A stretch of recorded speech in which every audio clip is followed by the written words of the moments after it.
Assalamualaikum warahmatullahi wabarakatuh. Halo, perkenalkan nama saya Dea Mareta dengan NPM 2010-6310-559 dari kelas 3C Program Studi Pendidikan Matematika Fakultas Keguruan dan Ilmu Pendidikan Universitas Singapura Bangsa Karawang. Video ini dibuat untuk memenuhi tugas ujian tengah semester mata kuliah Pengelolaan Pendidikan dengan dosen pengampu Dr. Haji Dadang Rahman Munandar, MPD. Di sini saya akan membahas tentang pengelolaan keuangan pendidikan. Ada 8 hal yang akan kita bahas. Yang pertama yaitu pengertian, yang kedua tujuan, yang ketiga tugas, yang keempat prinsip-prinsip, yang kelima sumber keuangan, yang keenam proses, ketujuh observasi, dan yang terakhir yaitu kesimpulan. Pengertian pengelolaan keuangan pendidikan. Menurut Depdiknas 2000 bahwa pengelolaan keuangan merupakan tindakan kepengurusan dan ketatausahaan keuangan yang meliputi pencatatan, perencanaan, pelaksanaan, pertanggungjawaban, dan pelaporan. Dengan demikian, pengelolaan keuangan pendidikan atau keuangan sekolah dapat diartikan sebagai rangkaian aktivitas mengatur keuangan sekolah mulai dari perencanaan, pembukuan, pembelanjaan, pengawasan, dan pertanggungjawaban keuangan sekolah. Tujuan pengelolaan keuangan pendidikan. Tujuannya ini ada 3. Yang pertama yaitu meningkatkan efektivitas dan efisiensi penggunaan keuangan sekolah. Yang kedua yaitu meningkatkan akuntabilitas dan transparansi keuangan sekolah. Dan yang ketiga yaitu meminimalkan penyalahgunaan anggaran sekolah. Kemudian untuk tugas pengelolaan keuangan pendidikan dibagi menjadi 4. Yang pertama yaitu pengelolaan untuk perencanaan perkiraan. Yang kedua yaitu pengelolaan memusatkan perhatian pada keputusan investasi dan pembiayaannya. Yang ketiga, pengelolaan kerjasama dengan pihak lain. Yang keempat, penggunaan keuangan dan mencari sumber dananya.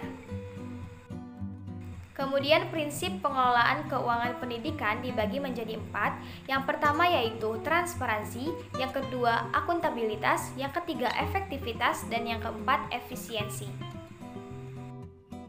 Untuk yang pertama ada transparansi.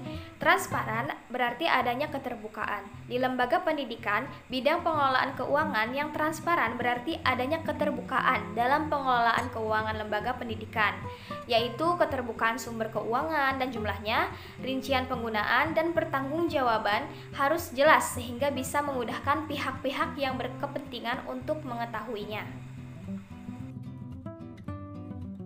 Yang kedua yaitu akuntabilitas.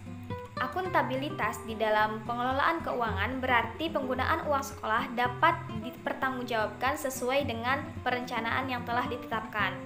Berdasarkan perencanaan yang telah ditetapkan dan peraturan yang berlaku, maka pihak sekolah membelanjakan uang secara bertanggung jawab.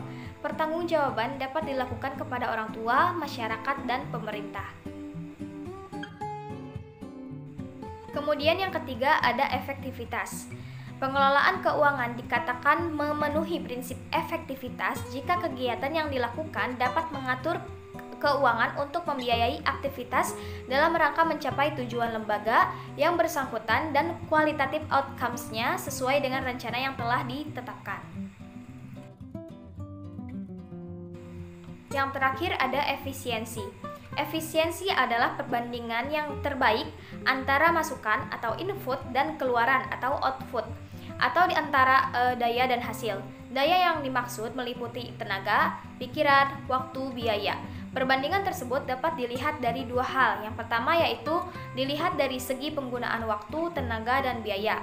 Bisa dilihat pada gambar, pada diagram.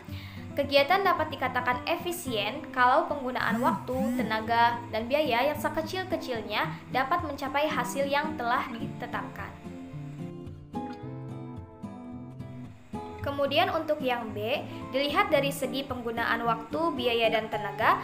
Pada gambar di atas menunjukkan penggunaan waktu, tenaga, biaya A dan hasil B paling tidak efisien, sedangkan penggunaan waktu, tenaga, biaya A dan hasil D paling efisien.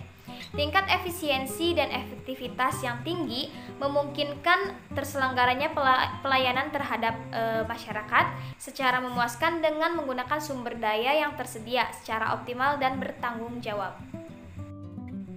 Selanjutnya ada sumber keuangan. Sumber keuangan ini ada 4. Yang pertama dari pemerintah, kemudian orang tua siswa, masyarakat, dan juga bisa dari alumni. Untuk yang pertama yaitu dana dari pemerintah disediakan melalui jalur anggaran rutin dalam daftar isian kegiatan atau DIK yang dialokasikan kepada semua sekolah untuk setiap tahun ajaran. Dana ini lazim dikatakan sebagai dana rutin. Besarnya dana yang dialokasikan di dalam DIK biasanya ditentukan berdasarkan jumlah siswa kelas 1, 2, dan 3. Selain DIK, pemerintah sekarang juga memberikan dana bantuan operasional sekolah atau dana BOS. Dana ini diberikan secara berkala yang digunakan untuk membiayai seluruh kegiatan operasional sekolah. Selanjutnya yaitu dana dari masyarakat. Dana ini biasanya merupakan sumbangan sukarela yang tidak mengikat dari anggota-anggota masyarakat sekolah yang menaruh perhatian terhadap kegiatan yang ada di sekolah. Sumbangan sukarela yang diberikan tersebut merupakan wujud kepedulian karena merasa terpanggil untuk turut membantu kemajuan pendidikan. Dana ini ada yang diterima dari perorangan, dari suatu organisasi, dari yayasan, ataupun dari badan usaha baik milik pemerintah maupun milik swasta. Untuk yang ketiga yaitu dana atau bantuan dari alumni. Dana atau bantuan dari alumni ini bisa saja berupa buku, alat untuk kegiatan sekolah, perlengkapan belajar. Namun dana yang dihimpun oleh sekolah dari para alumni merupakan sumbangan sukarela yang tidak mengikat dari mereka yang merasa terpanggil untuk turut mendukung kelancaran kegiatan-kegiatan di sekolah demi pembangunan dan kemajuan sekolah. Dana ini ada yang diterima langsung dari alumni, tetapi ada juga yang dihimpun melalui acara reuni sekolah. Untuk yang terakhir yaitu dana dari orang tua siswa. Pendanaan dari masyarakat ini dikenal dengan istilah iuran komite. Besarnya sumbangan dana yang harus dibayar oleh orang tua siswa ditentukan oleh rapat komite sekolah. Pada umumnya, dana komite terdiri atas 3. Yang pertama itu dana tetap bulan sebagai uang kontribusi yang harus dibayar oleh orang tua setiap bulan selama anaknya menjadi siswa di sekolah tersebut. Yang kedua yaitu dana insidental yang dibebankan kepada siswa baru yang biasanya hanya 1 kali selama 3 tahun menjadi siswa. Pembayarannya dapat diangsur. Untuk yang ketiga yaitu dana sukarela yang biasanya ditawarkan kepada orang tua siswa tertentu yang dermawan dan bersedia memberikan sumbangannya secara sukarela tanpa suatu ikatan apapun. Selanjutnya ada proses pengelolaan keuangan di sekolah. Kegiatan perencanaan menentukan untuk apa, di mana, kapan, dan beberapa lama akan dilaksanakan dan bagaimana cara untuk melaksanakannya. Kegiatan pengorganisasian menentukan bagaimana aturan dan tata kerjanya. Kegiatan pelaksanaan menentukan siapa yang terlibat, apa yang dikerjakan, dan masing-masing bertanggung jawab dalam hal apa. Kegiatan pengawasan dan pemeriksaan mengatur kriterianya, bagaimana cara melakukannya, dan akan dilakukan oleh siapa. Kegiatan umpan balik merumuskan kesimpulan dan saran-saran untuk kesinambungan terselenggarakannya pengelolaan operasional sekolah.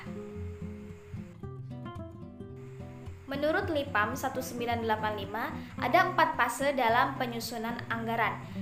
Yang pertama yaitu merencanakan anggaran, yang kedua mempersiapkan anggaran, yang ketiga mengelola pelaksanaan anggaran, dan yang keempat menilai pelaksanaan anggaran. Anggaran juga mempunyai fungsi antara lain yang pertama sebagai alat penaksir, yang kedua sebagai alat otorisasi, dan yang ketiga sebagai alat efisiensi. Pemasukan dan pengeluaran keuangan sekolah diatur dalam Rancangan Anggaran Pendapatan dan Belanja Sekolah atau RAPBS. Ada beberapa hal yang berhubungan dengan penyusunan RAPBS, antara lain penerimaan, penggunaan, dan juga pertanggungjawaban. Selanjutnya ada penyusunan Rencana Anggaran Pendapatan dan Belanja Sekolah atau RAPBS. RAPBS meliputi penganggaran untuk kegiatan pengajaran, materi kelas, pengembangan profesi guru, renovasi bangunan sekolah, pemeliharaan buku, meja, dan kursi. Prinsip penyusunan RAPBS dibagi menjadi 3. Yang pertama yaitu RAPBS harus benar-benar difokuskan pada peningkatan pembelajaran murid secara jujur, bertanggung jawab, dan transparan. Yang kedua, RAPBS harus ditulis dalam bahasa yang sederhana dan jelas dan dipajang di tempat terbuka di sekolah. Yang ketiga yaitu dalam menyusun RAPBS, sekolah sebaiknya secara seksama memprioritaskan pembelajaran dana sejalan dengan rencana pengembangan sekolah. Nah, untuk observasi, saya melakukan observasi di SDN Negeri Salam Dharma 1 dengan NPSN sekolah yaitu 20215641, NSS-nya yaitu 101021821015, akreditasinya yaitu A, jenjangnya sekolah dasar, statusnya negeri, alamatnya Jalan Irigasi Wanguk Desa Salam Dharma, Kecamatan Anjatan, Kabupaten Indramayu dengan kode pos 45256. Bisa dilihat untuk profilnya atau fotonya seperti pada gambar. Jadi kesimpulannya, manajemen keuangan adalah suatu aktivitas yang dilakukan untuk menentukan berjalannya kegiatan pendidikan sekolah. Sementara itu, dalam pelaksanaannya juga harus memperhatikan pada prinsip manajemen, yaitu perencanaan, pengorganisasian, pengarahan, pengkoordinasian, pengawasan, dan juga pengendalian. Pengelolaan administrasi keuangan sekolah perlu diawali dengan perencanaan yang sebaik-baiknya karena perencanaan akan menjadi peta atau pedoman jalannya pengelolaan administrasi keuangan sekolah. Nah, mungkin itu yang dapat saya sampaikan, kurang lebihnya mohon dimaafkan. Wabillahi taufiq wal hidayah. Wassalamualaikum warahmatullahi wabarakatuh.